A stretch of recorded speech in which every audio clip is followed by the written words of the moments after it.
Art is more than something that hangs on a wall. It is an expression of what is important to us and who we are.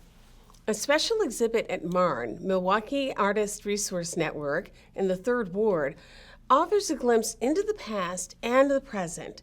It also tells us how art, from some artists whose voices are not always heard, informs, documents, and influences life. Joining us is Mal Montoya, President and CEO of MARN. Thank you so much for being with us today. Oh, it's my pleasure to be with you, Denise. Thank you for having me. Of course. We want to get right into our discussion of your newest exhibit, Chicano Power. But first, tell us about MARN. What does it do and how does it work with artists? Thank you. It's a great question. MARN's been around now for 21 years. We just celebrated our 21st anniversary. And at the core of what we do here is we help develop artists of all levels. And these can be artists that are well on their way, artists that are just beginning, or artists that have a practice but just simply want to either gain more knowledge or a better, what's the word I'm looking for? Just the highest and best use of a lot of the things that they do. So we have a myriad of programs that we offer here in our facility, which you can see behind me is our gallery. And some of those programs that I'll speak of, one in particular, which we're right in the middle of, we have a year-long mentorship program where we take amazing artists that have been either practicing or have an amazing amount of knowledge to share, and we team them with up-and-coming artists. And throughout that year, everything from galleries, exhibits, portfolio reviews, just the science of the art of being a practicing artist kind of comes together over that year. And of course, it gives them an opportunity to develop a tremendous amount of new relationships with those in the mentor and mentee class. So again, this is something that we're always really, really excited about and offering our community here. And in addition to that, of course, our place is a convening place. So everything we have this weekend coming up, a film that is going to be shared with the public audience, which we're really, really excited about. We have artist talks that we do here regularly, workshops. We even have the Odessa School of Fashion, which is a new fashion college, accredited, that was developed by Lynn Dixon Fowler. And this is an African-American individual who's building a fashion school right here in Milwaukee. So they use our conference room twice a week for classroom instruction. So just a lot of the little things that we're doing, not only to build community, but also to help artists develop their practice.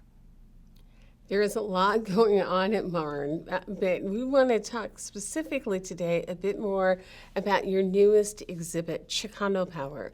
What is Chicano Power? How would you describe the exhibit?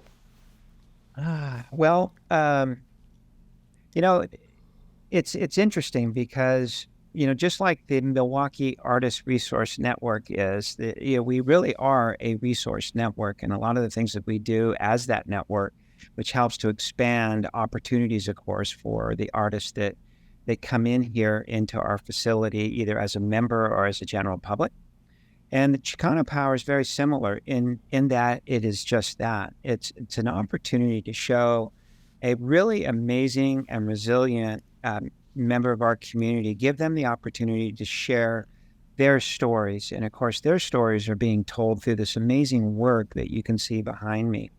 So Chicano Power really does take a look and ask the viewers to explore with us and take that journey and learn, edify yourself about a marginalized community. And why are they marginalized? Well, a lot of those who self-identify as a Chicano would be one that was either born here of Mexican descent, that was born here in America, or when the borders may have changed because of geopolitical reasons over the centuries or over the years, they find themselves living on what would be this side of an international border. But they still have their culture, they still have their passion, they still have so much that they offer us as a society. And the Chicano, the word Chicano itself was in fact a political statement. It wasn't being thrown into just a larger group, We saw, back in the 70s and 80s, the use of the word Hispanic. And there was a lot of people that became disenfranchised because, well, they couldn't find Hispanic on a map. Yet we were asked to be in society as something that may or may not necessarily been something that we had an affinity for. So back in the late 60s, there were a lot of students, especially in Southern California, that in fact were trying to bring their identity forward. And they were some amazing events that happened, but the Chicano Power movement actually started there. Their genesis was there, starting again just for dignity and some of the basic elements that a lot of us take for granted today. So that was a statement that was being made. So all these years later, to recognize and to, break bread, I should say, with fellow Chicanos, it's an amazing experience. And it's really amazing to see the 37 plus artists that actually submitted for this show, all from here in Milwaukee, in the greater Milwaukee area. It's an amazing opportunity to get a sense of this very, very important part of our community here in Milwaukee. And they're using, from what we can see behind you, different forms of medium to tell their story. Absolutely. We even have one of the pieces here in the exhibit is literally a reimagined front door. And there's a metaphor in there, but so typical amongst a lot of Chicanos and Latinos. That front door is such an important aspect of their world. And to basically come in to the gallery through this metaphor, it kind of sets the pace. And yes, there's a lot of other elements. There's textile, there's clothing elements, there's three-dimensional pieces as well. All of it here on display, and it's really, really exciting to share all the stories. And each one of these is, in fact, a very, very important story. How were artists selected for this exhibit to be part of it? Was there a particular theme you were looking for, or was it really looking at the art itself and kind of letting the art tell a story that might be of interest? Mm-hmm. Well, it was really interesting because there were two individuals in particular. They're two sisters, Valeria and Barbara, two sisters that I had a chance to meet this past year. And they manage and own a company that they built themselves called Larevo Books. Larevo is actually Larevo, as how it should be said, is a short word for revolution. So I knew that they were very special when I met them. But in talking to them, as it turned out, they actually knew of my dad, who was in fact, or he's no longer with us. He's an artist as well as a writer and poet. And they were familiar enough with them where we managed to gain a little bit of camaraderie between us. We started talking, and immediately we asked ourselves, well, where are we? And how do we bring our stories forward in a greater way? And of course, having this wonderful facility here in the Third Ward, I knew immediately that this was going to be something that we were going to bring to the fore. So I'm going to give Barbara and Valeria as much credit as possible on this, because they championed it and they worked with us, my entire team here at MARN, to make this happen.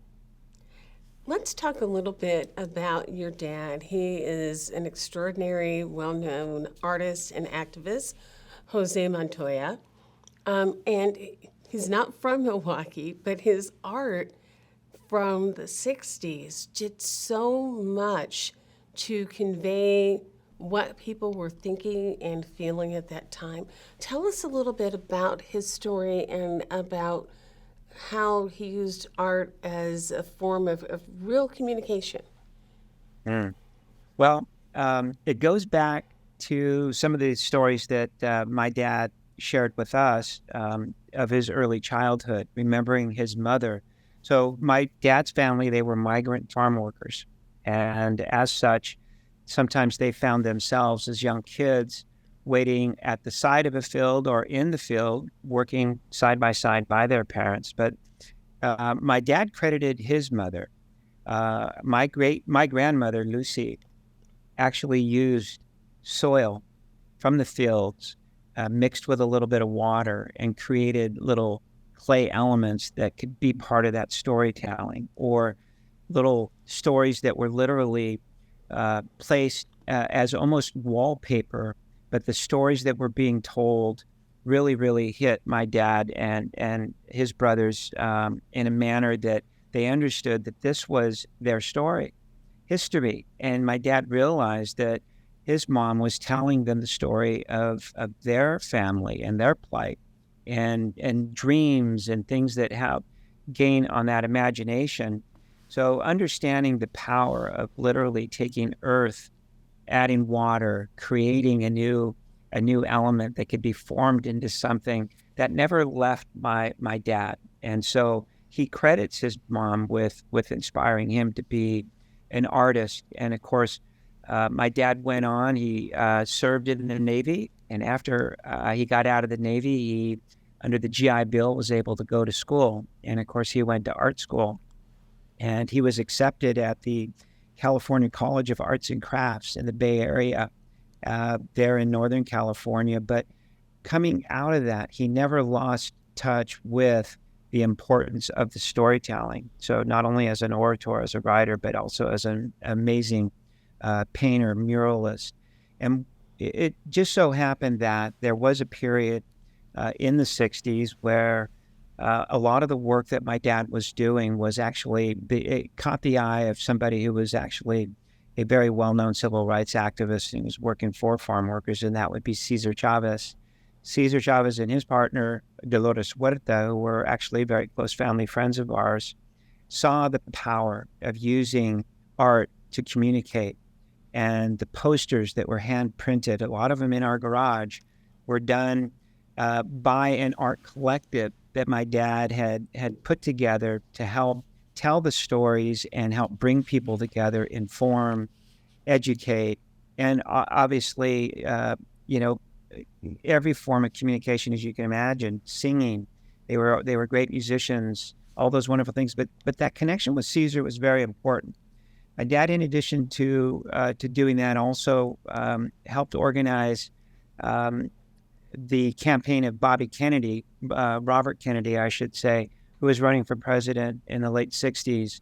And in fact, we all as children got to meet Robert Kennedy, unfortunately, just days before he was assassinated. But those were the types of things that my dad had us as kids, and had him and those that were working with him at the time, understanding the importance of how we could communicate, and using the posters and the elements of that were very, very important to my dad and Cesar.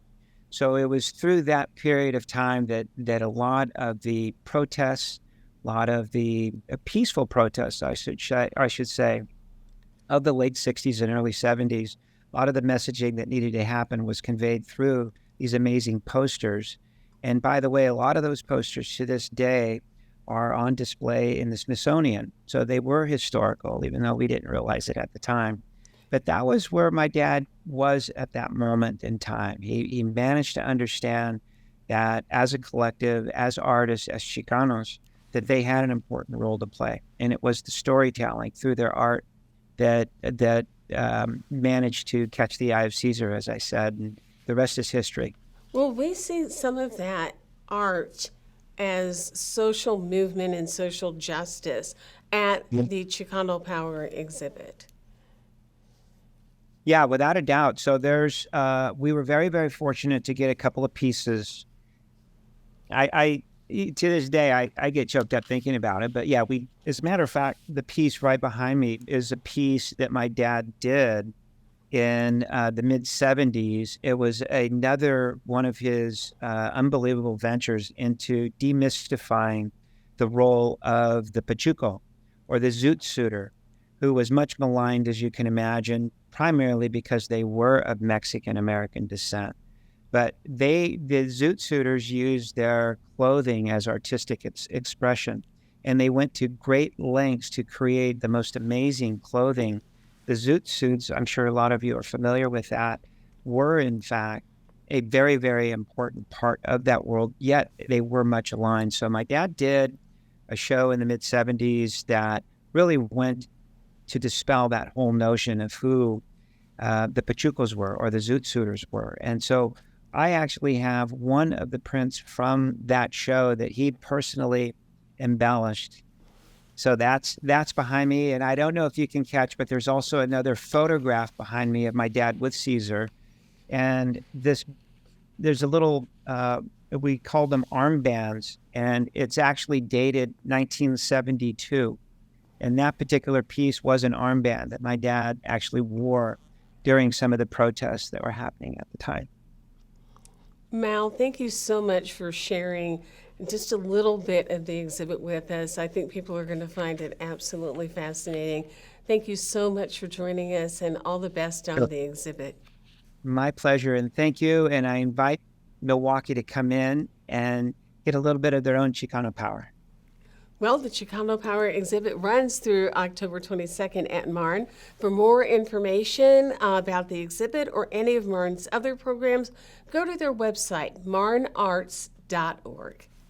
That's all for this week's Connect MKE. I'm your host, Denise Calloway. Make sure you tune in to our primetime special, Connect MKE Conversations on Race. It is all about conversations that matter. Thanks for joining us, and be well.